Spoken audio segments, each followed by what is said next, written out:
আজ করব চারা পোনা দিয়ে হালকা পাতলা ঝোল। তার জন্য পোনা মাছগুলোকে নিয়েছি, পরিষ্কার করে ধুয়ে নিয়েছি। এদিকে ঝিঙে আলুগুলোকে নিয়ে নিয়েছি। ঝিঙে আলুগুলোকে কেটে নেব। মাছগুলোকে নুন হলুদ লঙ্কা দিয়ে ভালো করে মেখে নেব। মাখা হয়ে গেছে, এবার ভেজে নেব, হালকা করে তেলে ভেজে নেব।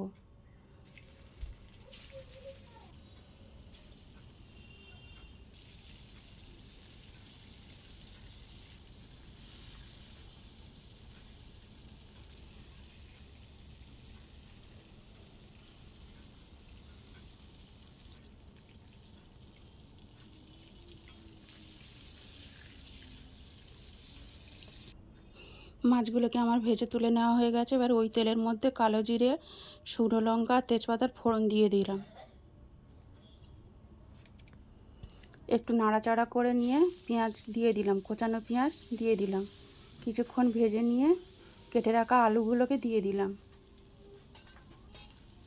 বেশ কিছুক্ষণ নাড়তে থাকবো। ভাজা ভাজা হয়ে এলে কোচানো টমেটো আর কাঁচা লঙ্কা দিয়ে দিলাম। কিছুক্ষণ নাড়াচাড়া করে আবার ঝিঙেগুলোকে দিয়ে দিলাম, কেটে রাখা ঝিঙেগুলোকে দিয়ে দিলাম। ঢাকা দিয়ে দিয়ে বেশ কিছুক্ষণ কষাতে থাকবো, যতক্ষণ না ঝিঙেটা ভালো নরম হয়ে যায়। কষাতে কষাতে এর মধ্যে 1 চামচ নুন আর 1 চামচ হলুদ দিয়ে দিয়েছি। দেখানো হয়নি, ক্যামেরাটা বেঁকে গেছিলো।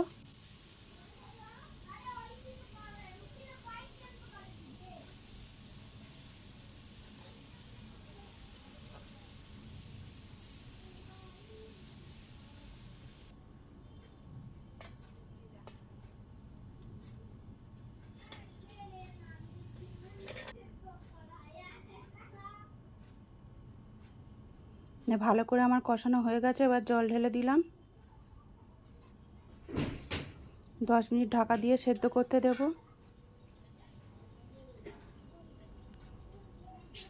10 মিনিট পর ভাজা মাছগুলোকে দিয়ে দিলাম।